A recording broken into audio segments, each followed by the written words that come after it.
So this review is for period 3, covering the span of time from 1754 to 1800, or the lead up to the American Revolution, all the way to the election of third President Thomas Jefferson.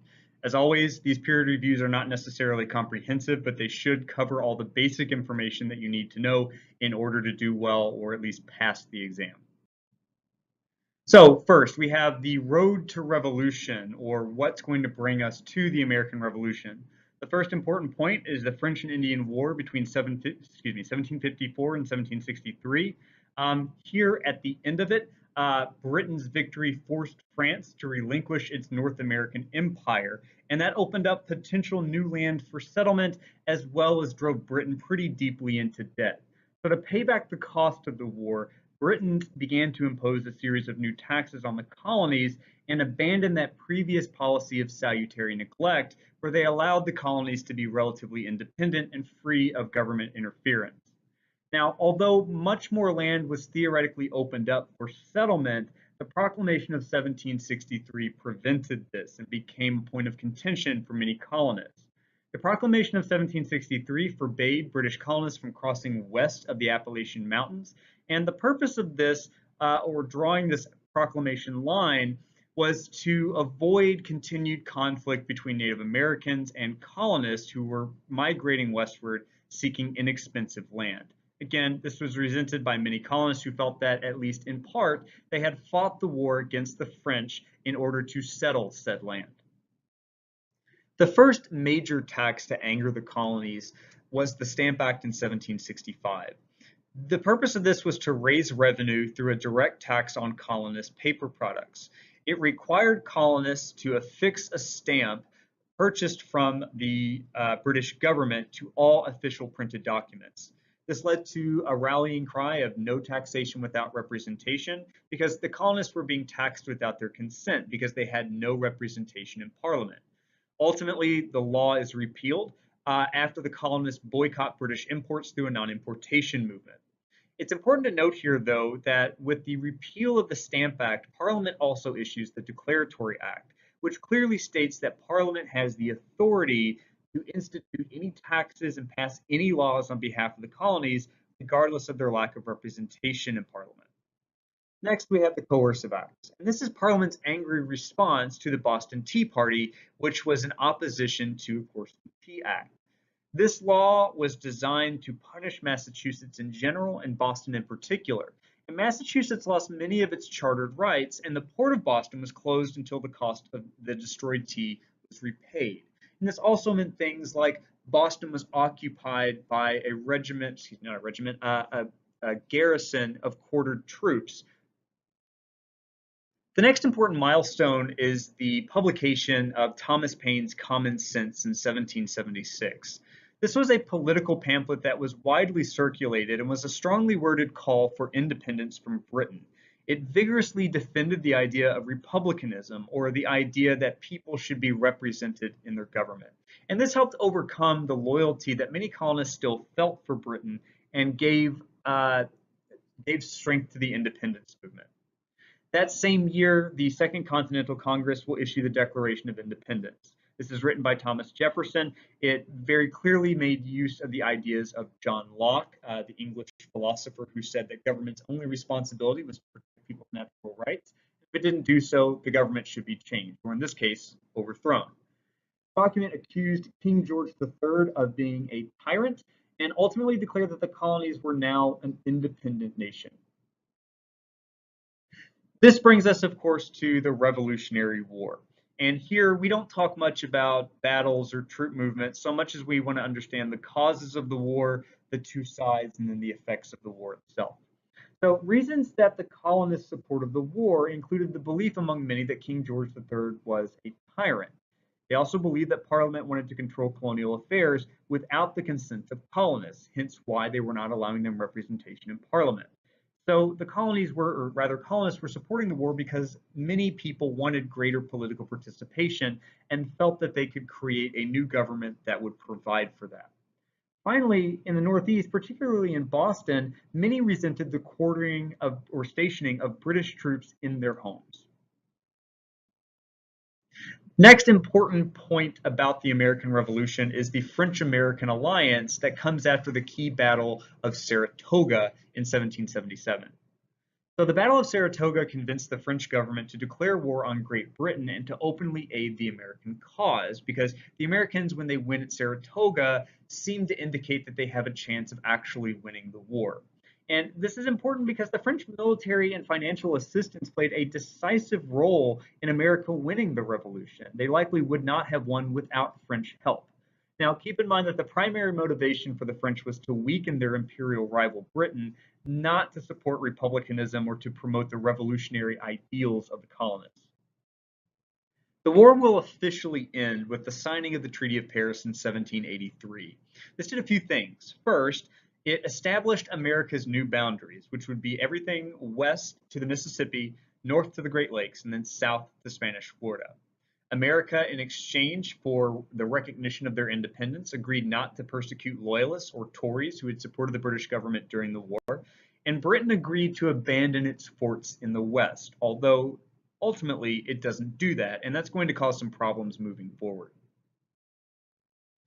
After the war, we have, or rather the new nation has the problem of creating a new, stable, viable government. And their first attempt at a framework of government is called the Articles of Confederation. This was a document that ultimately created a weak central government and was ineffective in facing the challenges of the new nation.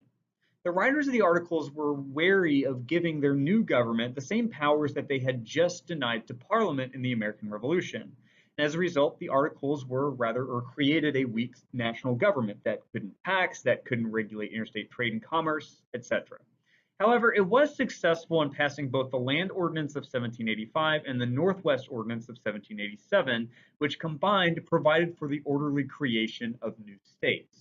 I would also add that an important element of the Northwest Ordinance of 1787 is that it was the first national law to prohibit slavery by prohibiting it from existing in these Northwest territories as territories or later on as states. Now, a major flashpoint that exposes the weaknesses of the Articles of Confederation and strengthened calls for a new government is an event called Shays' Rebellion. This was sparked by economic frustrations of Massachusetts farmers who weren't able to pay their debts. And this uprising convinced key political leaders across the country for the need for a stronger central government. Because in this case, the national government was unable to put Shays' Rebellion down, which ultimately had to be put down by state militias. In response to Shays' Rebellion and the weaknesses of the Articles of Confederation, political elites across the country call the Philadelphia or Constitutional Convention, where they will draft a new framework of government, which is our modern Constitution. This new federal constitution included a separation of powers, where the basic powers of government are divided into three separate branches, and a system of checks and balances, which allows each one of those branches the ability to limit or check the powers of the other. It also created shared powers between the state governments and the federal government in a mostly balanced power sharing relationship. And it allows for the strengthening of the national government, particularly allowing the federal government or the new national government to tax and to regulate interstate trade and commerce. It also created a bicameral or two-house Congress, which was the result of the Great or Connecticut Compromise. This settled the difference between the Virginia Plan and the New Jersey Plan. The Virginia Plan suggested that representation in the National Congress should be based on population, with larger states having more representatives. This was opposed by smaller states with the New Jersey Plan, which suggested that all states should have equal representation in the national legislature. Again, this was settled by the Great Compromise, which created a bicameral or two-house Congress, one of which was based on population, the other was based on equal representation. Another important compromise made at the Constitutional Convention is the notorious Three-Fifths Compromise, which would count slaves toward a state's population for representation in the House of Representatives, but would only count them as 3/5 of a person. Once this new government framework is drafted, the next task is having it ratified by enough states to have it go into effect. And the states each call their own state conventions to debate the merits of the Constitution and to ultimately decide whether to adopt it or ratify it as their new government or to stick with the Articles of Confederation. In order to try to advance the cause of ratification, supporters of the Constitution issued a series of essays called the Federalist Papers. These were mostly written by Madison and Hamilton, and also John Jay, to support ratification of the Constitution. They're widely circulated as pamphlets and as editorials in state newspapers. And they made the argument that a large republic would be the best way to protect the rights of different groups, including the rights of the minority. Now, ratification was opposed by a group that's collectively referred to as the Anti-Federalists. They opposed ratifying the Constitution because they thought that the new powerful government that it would create would eventually become tyrannical and overrun people's individual rights. And they argued for and ultimately received an inclusion of a Bill of Rights, or the first 10 amendments to the Constitution, which would recognize basic civil liberties like freedom of speech, freedom of religion, freedom of the press, etc. With the Constitution ratified, the task now turns to governing and testing whether or not this new federal Constitution can be more successful than the Articles of Confederation. So we enter the so-called Federalist era, where the Federalist Party controls government, including the presidency. So George Washington was elected president in 1789 and would be re-elected for a second term in 1792. He filled his cabinet, or his advisors, with Revolutionary War veterans and some opposing views, placing, importantly, Jefferson and Hamilton on his cabinet, two men that very much disagreed on the size, scope, and purpose of the new government. Jefferson, for example, called for a small government with limited powers, being a strict constructionist who did not believe the Constitution should be interpreted to have implied powers that could be used to strengthen and increase the size of the federal government. His supporters were called Democratic Republicans, and they not only supported this strict constructionist view, but they also supported the French Revolution and advocated for war with England. Hamilton, on the other hand, believed in a strong government that was insulated from the passions of the common people and believed that the Constitution had pretty significant leeway to be interpreted to give the government implied powers. Federalists supported the English Hamilton and the Federalists supported the English rather than the French in their conflict. Particularly controversial in this early nationalist period, or the Federalist era, were Hamilton's economic proposals. Included in this was a proposal to establish a national bank, or a first bank of the United States, to adopt a tariff, or a protective tariff, which would tax imports at a high rate, and then use that money that's generated from that to expand manufacturing through government subsidies. It also called on the federal government to pay back the debt incurred by the Revolutionary War and to assume state debts in that effort, and to also tax distilled liquor to generate more revenue for the government. Now, Hamilton, like I said, favored a loose interpretation of the Constitution using the so-called necessary and proper clause to justify his proposals, including the creation of a Bank of the United States, which he argued the Constitution implied the federal government had the power to do, but did not expressly give it the power to do.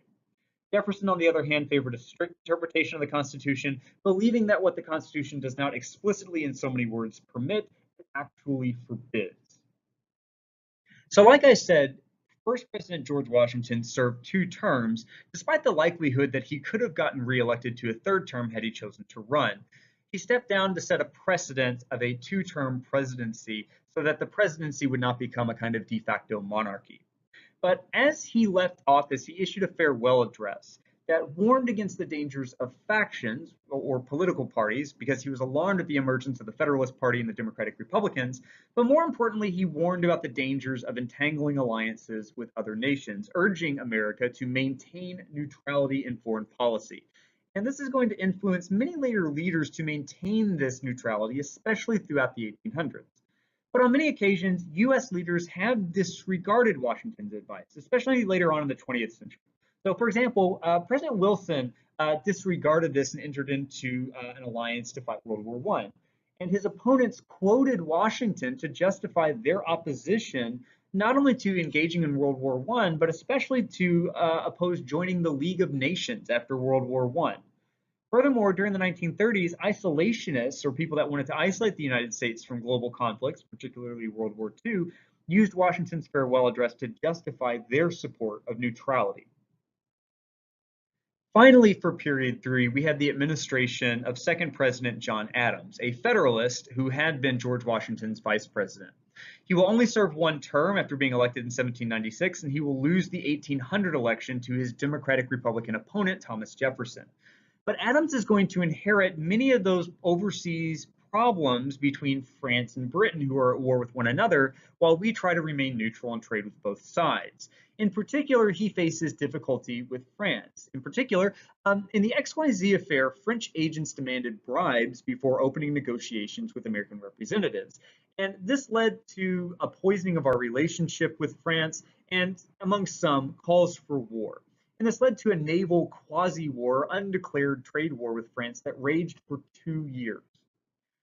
Adams will also oversee the passage of two controversial laws, the Alien and Sedition Acts. These were passed by the Federalist Party in attempts to make it more difficult to become a citizen and, importantly, to limit criticism of their government.